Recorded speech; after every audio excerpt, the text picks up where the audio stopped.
Hi, so far we've talked about AC and how to figure out the voltage and the current at different points using phasors, what those represent in the time domain, and then going into some advanced concepts like filters and frequency response. But what we haven't talked about yet is how much power things are using up in AC, and that's going to be our topic for this week.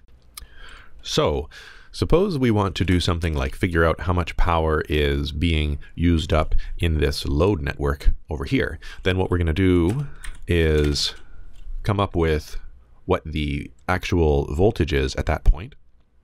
So the voltage across the load network and what the current through it is. And when we're doing this, we should remember that the voltage phasor, which is maybe something like an amplitude times e to the j, let's call it theta v, to be sort of arbitrary for whatever the phase of the voltage ends up being at some point. This is not actually the instantaneous voltage. If we want the instantaneous voltage, then we need to take this and take the real part of the phasor after we've multiplied by e to the j omega t, putting the time dependence back into it. Okay, so that's how we get from the phasor representation of a voltage to the instantaneous voltage across some element. Now, we know from our work at the beginning that the power that's being consumed by some element as a function of time, let's say sort of the instantaneous power, is equal to the voltage multiplied by the current. So the voltage across the element multiplied by the current through it. And keeping in mind that both of these are in general functions of time, but with different phases associated with them.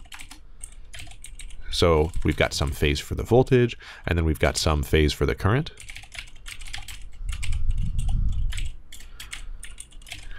Then the power in general consumed by some element is a function of time. So it's going to be changing with the with time according to these functions. So it's as time goes to some point where the voltage is 0, then the power is going to be 0 at that point. If the current's 0, then the power is 0 at that point. And there may be times, if we have a phase difference between the voltage and the current, where the element is not actually consuming power, but is delivering power back. So we have a negative power consumed. Right, so that's going to depend on the element. If we have just a resistor, then we know that the current and voltage have to be completely in phase. So this is going to tell us that it's always consuming power. It's never supplying it. We never get a negative value for this. But for an inductor or capacitor, there's a 90-degree phase difference between the voltage and the current. And that's going to translate to half of the time the thing is supplying power, the other half of the time it is absorbing it. Let's just get a quick visual on that. So we could say plot something like 3 different functions. So we're going to plot cos of t and cos of t plus 90 degrees. And then we're going to plot the sum of these two. So one of these might be the voltage. Oh, not the sum, the product of these two. One of these might be the voltage across an inductor or a capacitor, and the other one would be the current through it. Let's just go maybe about 2 cycles there. Yeah, so here's what we got. We've got the red one is our first signal, that's cos of t. And then we've got a 90-degree phase shifted cos of t. So let's see, for an inductor, this might be the voltage. It has to be ahead of the current. So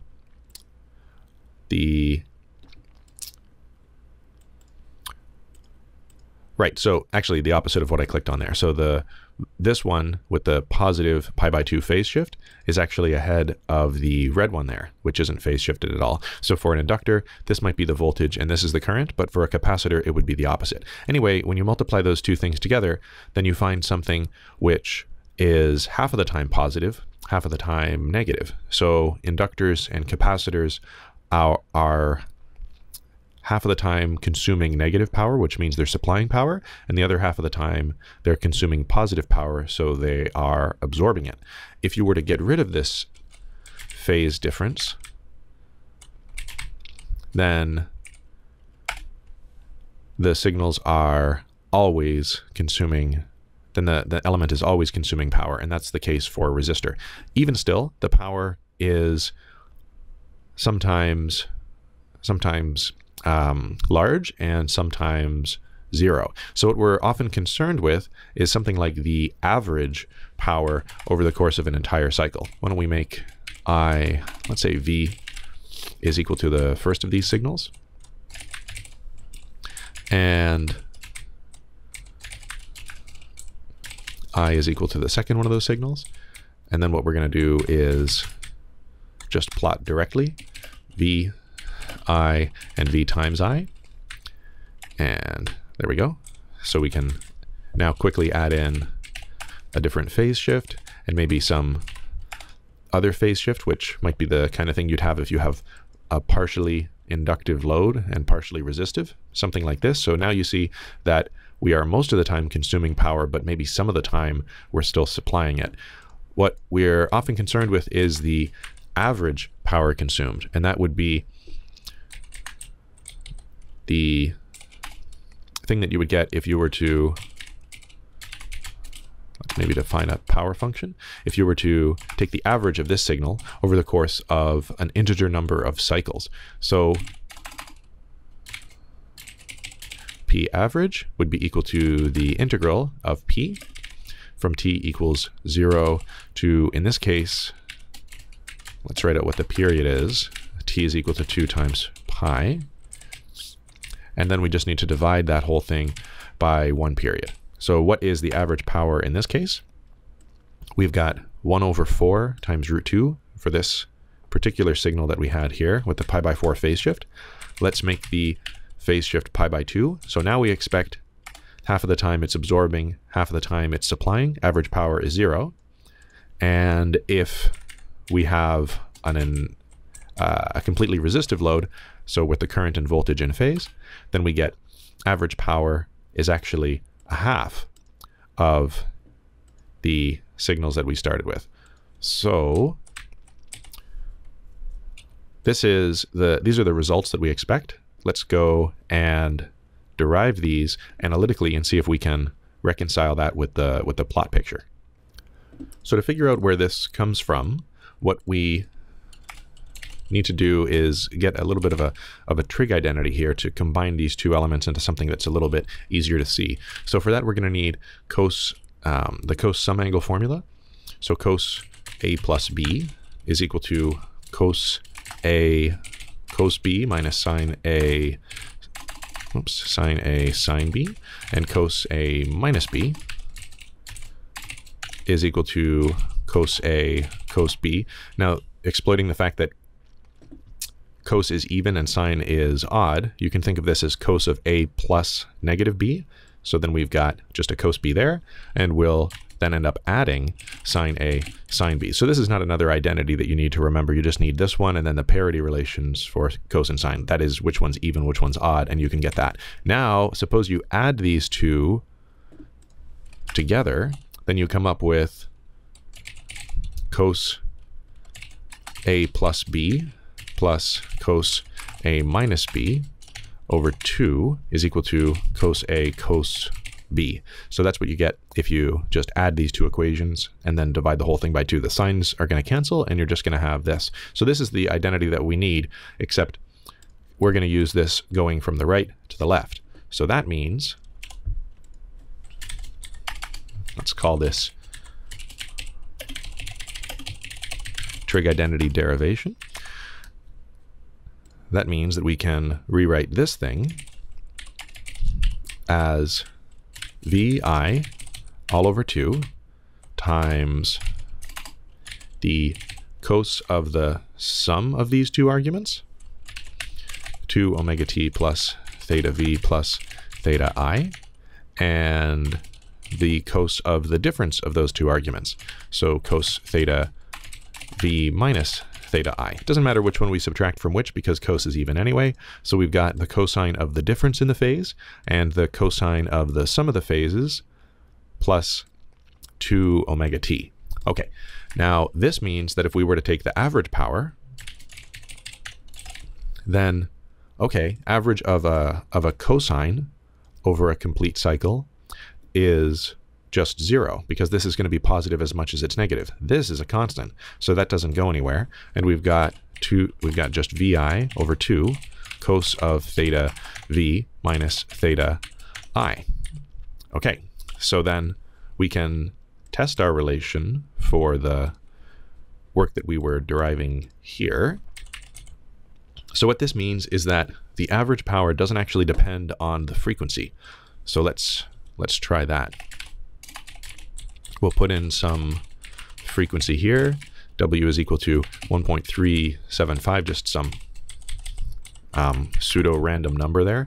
And that means the period should be 2 pi over omega. And let's see if it changes anything about the average power. Let's evaluate that as a floating point. So no, average power stayed at 0.5, at least to within computer precision there, and that had no effect. So as promised, the frequency doesn't matter, and it should also just be equal to vi over 2 times the cos of theta v minus theta I. So let's put in plus qv, let's just write out theta, plus theta I. Theta v is equal to 2.3, theta I is equal to 1.7. I'm just making up numbers here so we can see if our formula is consistent. So with these arbitrary phase shifts, we calculate some average power, and what we want to know is if this is the same average power as we would get if we just take the amplitude of each of the signals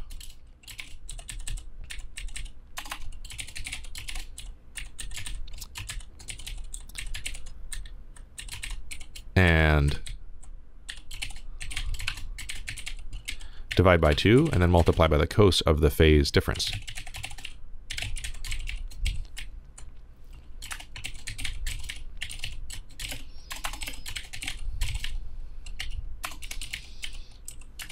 Okay, so we've done a whole bunch of things different here. We've put in arbitrary amplitudes, we've put in arbitrary phases. Maybe we'll make this a different number completely. And regardless of all of that, we end up with exactly the same relationship for the average power by calculating voltage times current and then integrating over a cycle and dividing by the period, as we do get from our formula here that we used trig identities to derive. All right, this cosine term here has a special name. So this is called the power factor. You could kind of rewrite this as VI over 2 times PF, and where PF defined as the cosine of the difference in the phases is the power factor. So specifically, I guess we should say that that's the power factor of the load network, because that's what we're trying to calculate here. Well, actually, hold on. I guess we didn't say what voltage and current we're talking about necessarily on paper here, but assuming that we're talking about the voltage and current, voltage across and current through the load network, then that's what we're talking about here in terms of power factor. Okay, so anyway, the power factor is a number that varies between 0 and 1, depending on the phase difference between the voltage and the current. If the current is 90 degrees out of phase with the voltage, like an inductor or a capacitor, then the power factor is 0, because that means you would multiply your voltage and current amplitude, divide by 2, and then multiply by 0 to get the average power that's actually consumed by that. But if it's completely resistive, then you just multiply the voltage and current and divide by 2 to get the power consumed by that. There's a voltage, there's no voltage and current phase shift if it's a completely resistive element. So the next thing we can talk about is that this phase difference is often just given its own symbol. So theta V minus theta I is the phase difference between the voltage and current. It's not so much the absolute voltage phase and absolute current phase that matters. It's really the relative phase between them that affects the power factor. All right, so notice that we're interested in this difference between the voltage phase and the current phase. And another way to get that is if you start with phasors and then you were to take, you know, let's say voltage phasor here, e to the j omega, not j omega, e to the j theta v, and the current phasor I is equal to I e to the j theta I. So what could we do to the voltage and the current to reproduce something like this? Well, if we take the real part of V times the complex conjugate of I divided by 2, then we'll get exactly this average power back. So complex conjugate is going to make the exponent here negative, and then when you multiply that by this term, you're going to subtract the thetas. So this is going to be real part of V e to the j theta v times I e to the negative j theta I over 2, which would be real part of v I and then e to the j theta v minus theta I. And that's reproducing exactly the power, the average power. So with that in mind, it kind of makes sense to define this as another term. So this is the complex power. And if you work it out, then you'll find that this is a real and imaginary part. And the real part, we said, is the average power. So the imaginary part probably has some significance too. Q is the reactive power.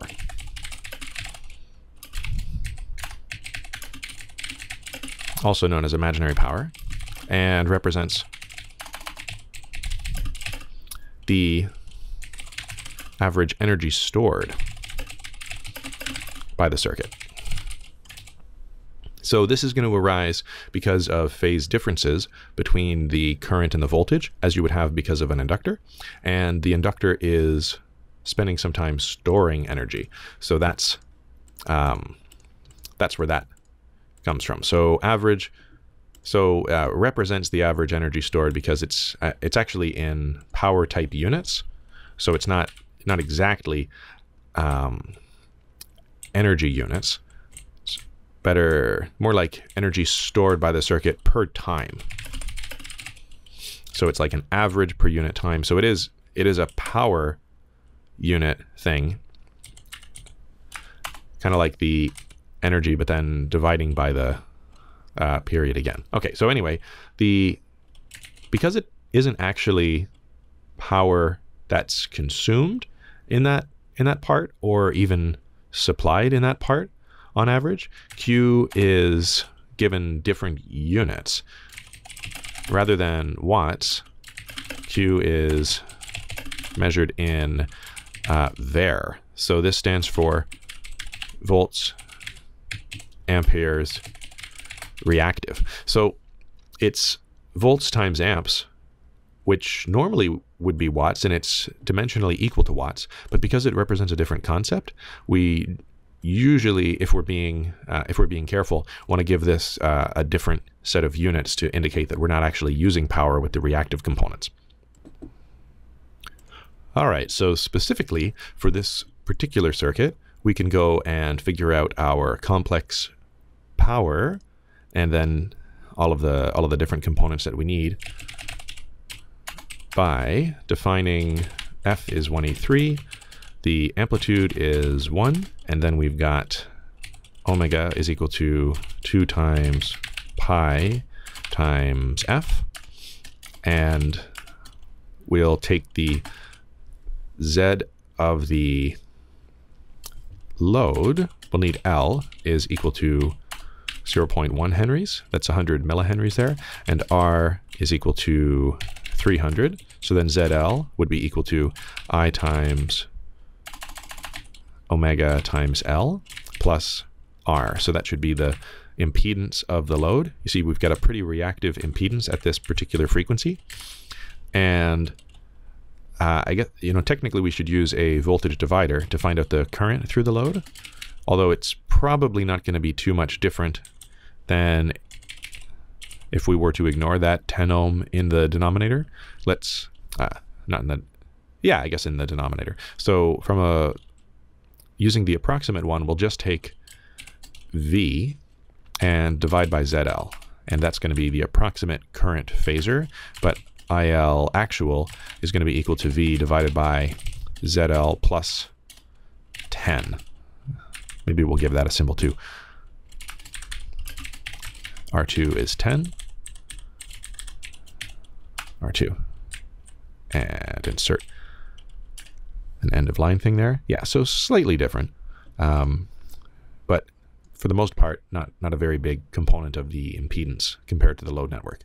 Anyway, so that's our actual current that's going through the load network there.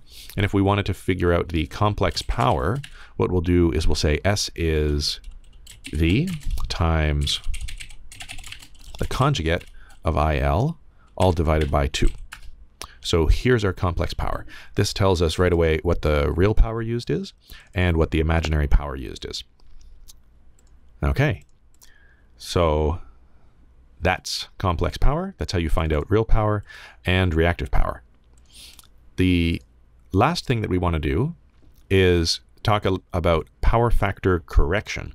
So this is a technique that you can use to fix what's going on in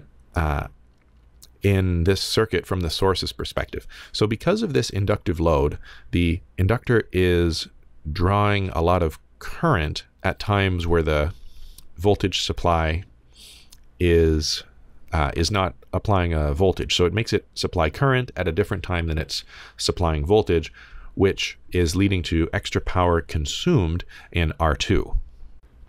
Let's explore that a little bit. So we could write out specifically that the real power in the load, so this is the total power that's supplied by the source. The S of the load, we're going to need to figure out the V of the load, which would be IL times ZL.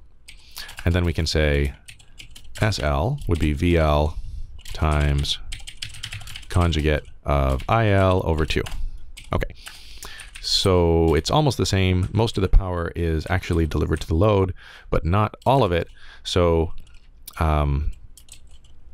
SR2 would be equal to, well, so we need VR2, which would be IL times R2, and then we're going to multiply that by the conjugate of IL and divide the whole thing by 2.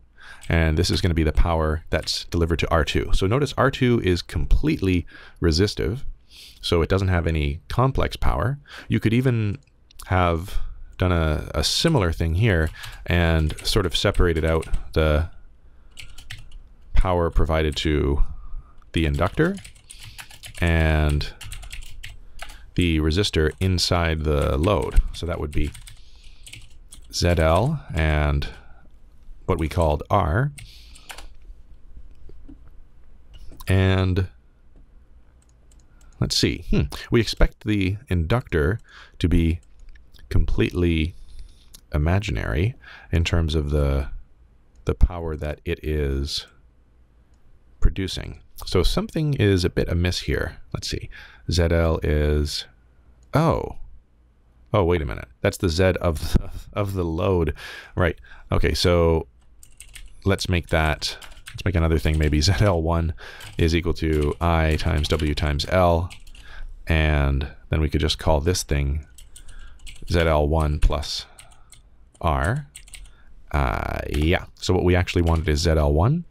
Great. Now, as promised, the load has no real part in the inductor. It's only using reactive power, and no reactive power in the resistor. That part's only using real power.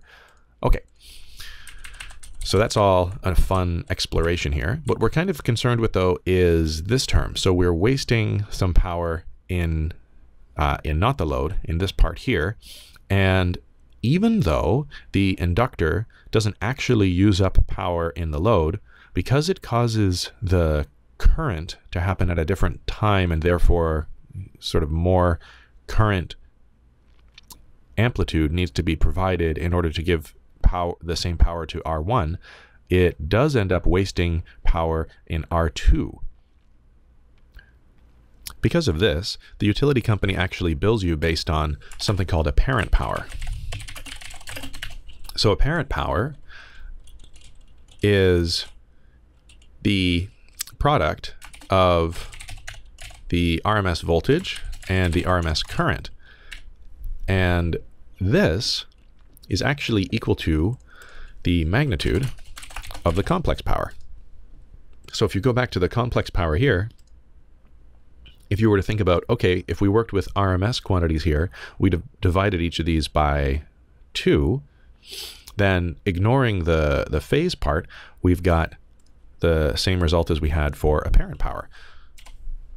We've got exactly this. We've got just the product of the RMS voltage and RMS current.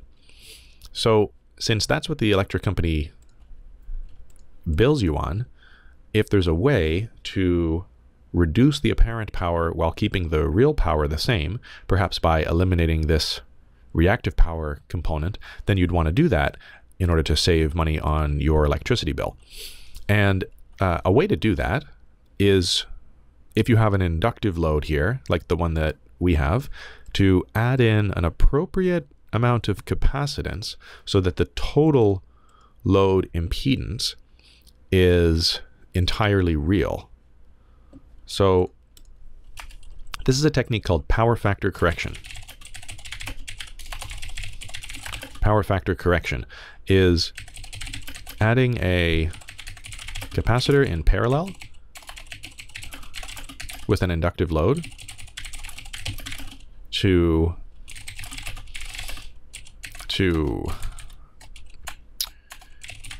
remove the reactive power the source needs to provide it.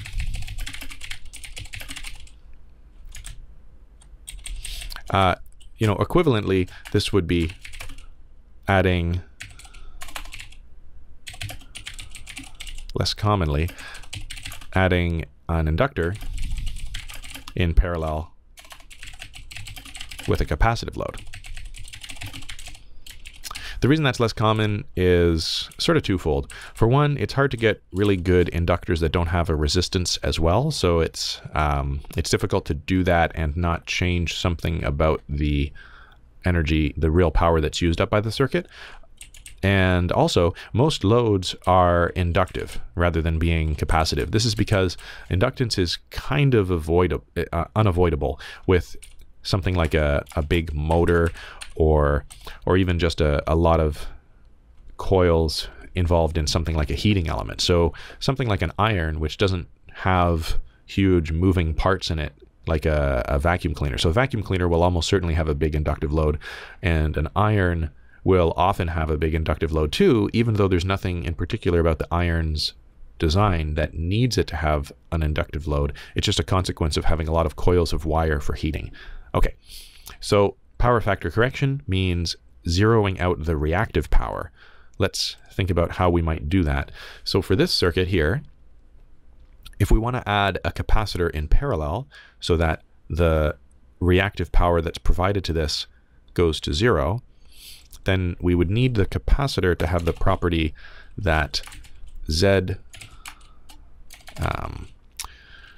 ZC in parallel with ZL plus R1 is entirely real. So we want the imaginary part of this to be equal to 0. With no imaginary part to the load, then we're going to be providing no imaginary power, no reactive power.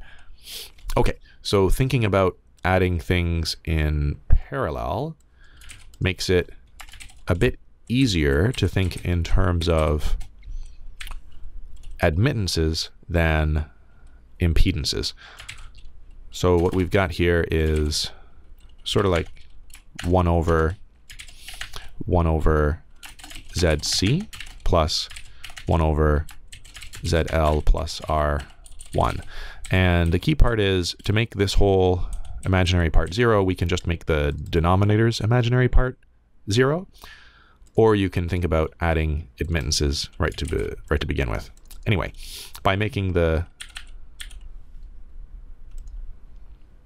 denominator 0, let's see, we're going to have that j omega c plus 1 over j omega L plus R1 has to equal 0, which means we need that, oh no, sorry, just the imaginary part of this has to equal 0. And so the next step is to kind of manipulate this expression on the right part of it. So that'll be R1 squared plus omega L squared times R1 minus j omega L, which means we need omega C to be equal to omega L over R1 squared plus omega L all squared. Okay, so getting rid of the omegas, we need C to be equal to L over R1 squared plus omega L all squared. Okay. So we'll put that down here where we're talking about power factor correction. And if we do this, let's work it out analytically. So now the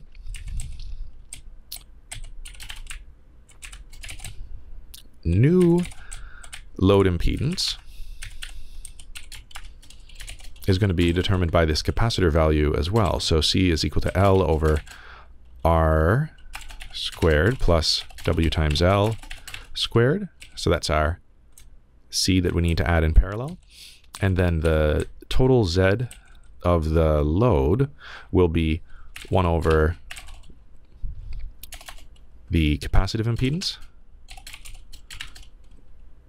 So 1 over the capacitive impedance plus 1 over the inductive branch.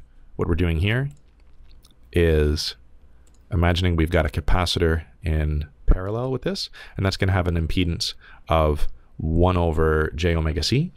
So adding that in parallel to this impedance branch will give us a total impedance, total load impedance of this. And now, look at this. The reactive power that's provided, the imaginary power, has gone to 0 because we've made the load impedance become completely real. So load impedance now has no imaginary part, and we've got, therefore, no reactive power that we need to provide. So the power that we're providing is completely real, and a consequence of this is that the current that we've needed to provide has gone down too. So even though we're still providing the same power as before to the load, let's see, within round off anyway, the same power provided to the load, we've reduced the power that we're putting into R2. So now you can see we've got 1.9 microwatts in the transmission lines, whereas before we had 306 microwatts. Wow. So quite a lot more power spent. Oh no, that's the wrong one. This one here. We had 10 microwatts. Still, a factor of 10 reduction in the transmission lines. Okay. Last thing we want to do is confirm this and explore around in Multisim what we've got here. So let's just build this circuit. We're going to need some sources, and click on the source button there. Signal voltage source will need AC voltage, and we'll need a ground, and we'll put that over there. And then we're going to need some passive. So we're going to need 2 resistors. We can change the values of these later. And we're going to need an inductor. And we're going to need a capacitor for later. Okay, so yeah, first let's build the circuit. And let's see, 1 volt, 1K, that's good. We're going to need a 10 ohm down there. And we're going to need, it was, I think, a 300 ohm and a 100 millihenry.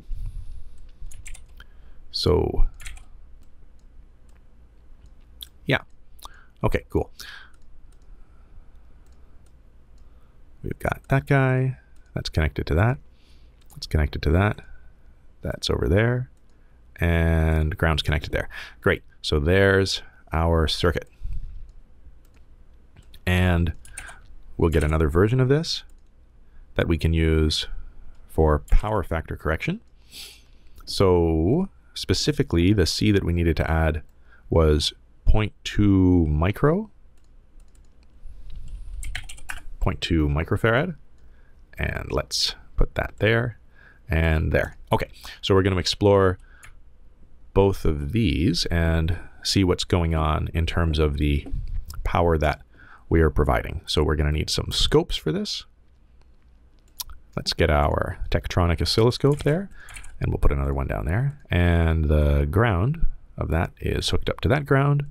We'll need to measure the voltage output, and we'll measure here to get the something that is going to be negative the current output.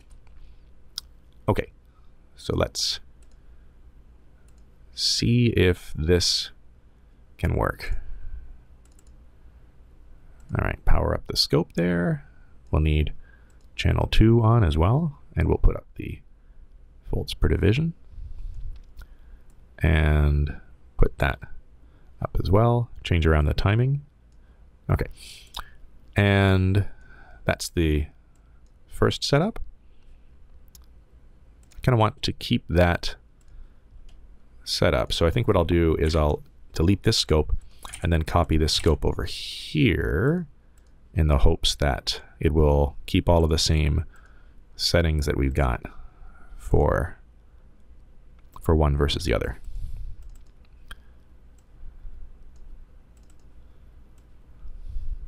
Okay, let's check. Yeah, all right. So, hey, check it out. If we go, if we pause this, or maybe let's change the triggering to normal, and then we can sort of stop the things there. Or I guess we could just hit run stop or change the, yeah, let's go change the triggering. Trigger. Horizontal menu? Oh, there we go. Right, trigger menu. So mode normal, and we'll go up here as well. Trigger menu mode normal, and then we can stop. Oh, dang. Oh, right. Single sequence. That's the button I was looking for. Okay, great. We got it. Single sequence. Now we've got a nice picture there of what's going on with the scopes. So we've got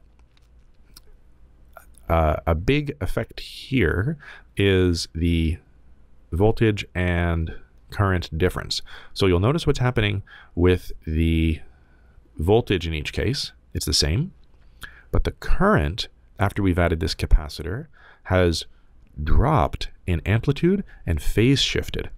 So the current that we've provided has gone the current that we need to provide has gone down in RMS amplitude, but moved over to the left. So this is indicative of having done power factor correction correctly. We're providing the same real power here, but now we're providing a lot less reactive power from the source. How this works is at the times when the inductor wants to draw current, the capacitor wants to deliver it, and vice versa. So we've added exactly the right capacitance so that now once the circuit is going, the inductor and capacitor can toss a lot of current back and forth, and the source just needs to top up whatever current is necessary to provide to the load resistor, the actual power that's being used up there. So this allows us to have a lot less power dissipated in our transmission lines, and that's part of the reason why the electric company bills you on the apparent power to encourage you to do this power factor correction. So if you have a very big factory, like an industrial, some kind of industrial plant that has a lot of inductive motors inside, a lot of inductive load, as is pretty typical, then what you'll often see is a big bank of capacitors outside that in sophisticated factories will go and modify the capacitance that it has in parallel with the factory, depending on which systems inside are running at that given time. To kind of back up what we've got here in terms of the current and the voltage, we can compare what's going on with the current phase and the voltage phase that we are that we're providing in each case. So you see here the load current and load voltage end up with this different phase. They're out of phase with each other. Whereas in this case, after correcting, the load current and load voltage are completely in phase. So the load voltage here has the same magnitude as the start, but and it does in this case too, but the current has reduced a fair bit in magnitude in this second instance compared to the first instance. So we need to provide less current magnitude, but the same total amount of real power after we've done this power factor correction.